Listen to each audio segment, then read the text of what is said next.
ஏழாம் வகுப்பு தமிழ் முதல் பருவம் இயல் 1 மொழியை ஆழ்வோம்ல உள்ள ஆன்சர்ஸ் பார்க்கலாம். கீழ்காணும் தலைப்பில் 2 நிமிடம் பேசுக. நான் அறிந்த பழமொழிகள். நான் அறிந்த பழமொழிகள். அந்த ஊரிலே அவர் பெரும் செல்வர்.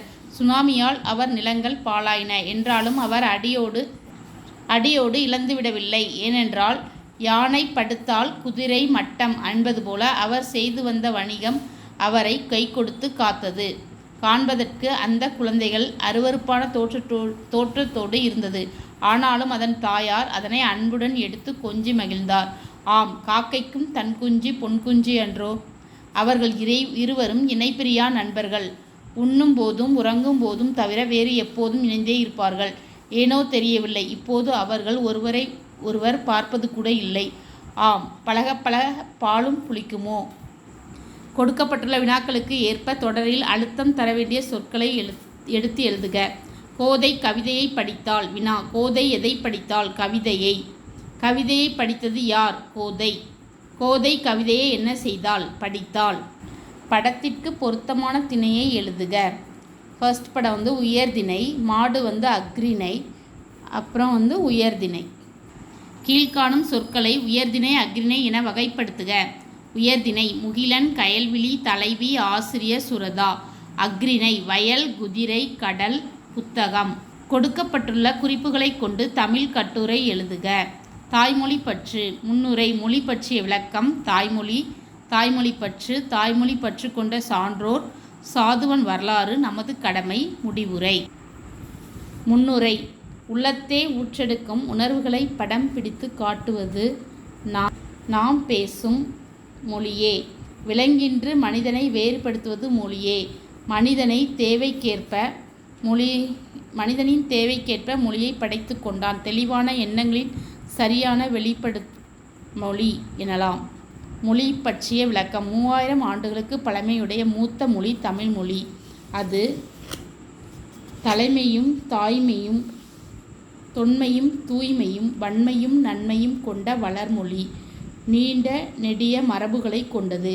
பிறந்த நாடு பேசும் மொழியும் போற்றப்பட வேண்டியவை. மொழி விழி போன்றது. பெற்றோரையும் பேசும் மொழியையும் பேணுவது நமது கடமை. உலகில் உள்ள 1000 மொழிகளில் தமிழ் மொழி 17வது இடத்தில் இருக்கிறது. தாய்மொழி. நாம் பிறந்தது முதல் அறிந்து பேசிக்கொண்டிருக்கும் மொழியை தாய்மொழி என்கிறோம். அவரவர் தாய்மொழி அவரவருக்கு உயர்வானதே. பல மொழிகளுள் கற்றவராயினும் ஒருவரது சிந்தனை அவர்தம் தாய்மொழியிலேயே அமையும். உலகின் தலைசிறந்த சிந்தனையாளர்கள் யாவரும் தம் தாய்மொழியிலேயே தத்தம் கருத்துக்களை நூல்களாய் படைத்துள்ளனர். தாய்மொழி பற்று. ஒரு மொழி வாழ்ந்தால்தான் அம்மொழி பேசும் இனம் வாழும். மொழி வீழ்ந்தால் இனம் வீழும் என்பது வெளிப்படையான உண்மையாகும். பெற்ற தாயை காட்டிலும் தாய்மொழி உயர்ந்ததாகும். தன்னை பழித்தவனை தாய் தடுத்தால் விட்டுவிடு, தமிழை பழித்தவனை தாய் தடுத்தாலும் விடாதே என்பார் பாவேந்தர். தாய்மொழி பற்று கொண்ட சான்றோர். வீரமா முனிவர், கால்டுவேல், மீனாட்சி சுந்தரம் பிள்ளை, மாயூராம் வேதநாயகம் பிள்ளை, கவிமணி தேசிய விநாயகம் பிள்ளை, மறைமலை அடிகளார், நாவலர் சோமசுந்தர பாரதியார், பண்டிதமணி கதிரேசன் செட்டியார், திருவி கல்யாண சுந்தரனார், ராபி சேது பிள்ளை, உவேசா, தேவநேய பாவனார், மு வரதராசனார் போன்ற தனியாத தாய்மொழி பற்று கொண்ட சான்றோர் ஆவர். சாதுவன் வரலாறு. மணிமேகலை காப்பியத்துள் ஆதிரை மற்றும் அவள் கணவன் சாதுவன் ஆகியோரின் வரலாறு எடுத்துரைக்கப்படுகிறது. சாதுவன் தீய ஒழுக்கம் உள்ளவன், செல்வனாக வேண்டும் என்கிற அடங்கா வேட்கையுடன் அவன் மரக்கலம் ஒன்றில் ஏறி வணிகர்களுடன் சென்றான். செல்லும் வழியில் மரக்கலம் கவிழ்ந்தது. கரை ஒதுங்கினான். அவனைக் கண்ட நரமாமிசம் உண்ணும் சாரணர் நமக்கு நல்ல உணவு என்றனர். சாதுவன் வணிகன். பல நாடுகள் சென்று பல மொழிகள் கற்றவன். அவன் அவர்களோடு சாரணர் மொழியில் பேசினான். அதைக் கண்டு அவர்கள் வியப்புற்றனர். அன்போடு அவனை தழுவி கொண்டனர். மொழி அவர்களை பிணைத்து நெருக்கமாக்கியது. நமது கடமை. நாடு மொழியும் இரு கண்கள் போன்றவை என கூறுபவர் இவ்விரண்டு மீதும் பற்று கொள்ளாதவன் மனிதனே அல்லன் எனலாம். ஒரு மொழியை வாழ்வாங்கு வாழச் செய்யும் கடமை அத்தனை பேசும் ஒவ்வொரு மனிதனுக்கும் உண்டு. பல மொழிகள் கற்ற பாரதியாரும் தம் தாய்மொழி பற்றினாலேயே சொல்லில் உயர்வு தமிழ் சொல்லே, அதை துழுதி படுத்திடடி பாப்பா என்றார். எல்லா துறைகளிலும் தமிழ் ஏற்ற முறை செயல்படுத்துவதே தமிழ் பற்றுக்கான தமிழன் ஒவ்வொருவரின் கடமையாகும். முடிவுரை. மிக தொன்மைதாய் விளங்கும் நம் தாய்மொழி மீது பற்று கொண்ட எல்லா செயல்களையும் செய்யும்போது எல்லா நிலைகளிலும் வெற்றி காண முடியும்.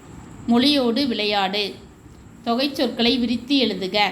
இருதிணை, உயர்திணை, அஃறிணை, முக்கணி, மா, பலா, வாழை, முத்தமிழ், இயல், இசை, நாடகம், நாற்றிசை, கிழக்கு, மேற்கு, வடக்கு, தெற்கு, ஐவகை நிலம், குறிஞ்சி, முல்லை, மருதம், நெய்தல், பாலை, அறுசுவை, இனிப்பு, புளிப்பு, கசப்பு, உவர்ப்பு, துவர்ப்பு, கார்ப்பு. கட்டங்களிலுள்ள எழுத்துக்களை மாறி மேலிருந்து கீழாகவும் இடமிருந்து வலகாகவும் எழுதினால் ஒரே சொல் வருமாறு கட்டங்களை எழுதுக. ஆன்சர் மதகு, தந்தி, குதிரை. இரு பொருள் கொண்ட ஒரு சொல்லால் நிரப்புக. அரசுக்கு தவறாமல் வரி செலுத்த வேண்டும். ஏட்டில் எழுதுவது வரி வடிவம். மழலை பேசும் மொழி அழகு. இனிமை தமிழ் மொழி எமது. அன்னை தந்தையின் கைப்பிடித்து குழந்தை நடை பழகும். அறிஞர் அண்ணாவின் சிறப்பு அவரது அடுக்குமொழி நடை. நீ அறிந்ததை பிறருக்கு சொல். எழுத்துக்கள் தொடர்ந்து நின்று பொருள் தருவது சொல். உழவர்கள் நாற்று நட வயலுக்கு செல்வர். குழந்தையை மெதுவாக நட என்போம். நீதிமன்றத்தில் தொடுப்பது வழக்கு. நீச்ச தண்ணி குடி என்பது பேச்சு வழக்கு. நன்றி. Please subscribe my channel.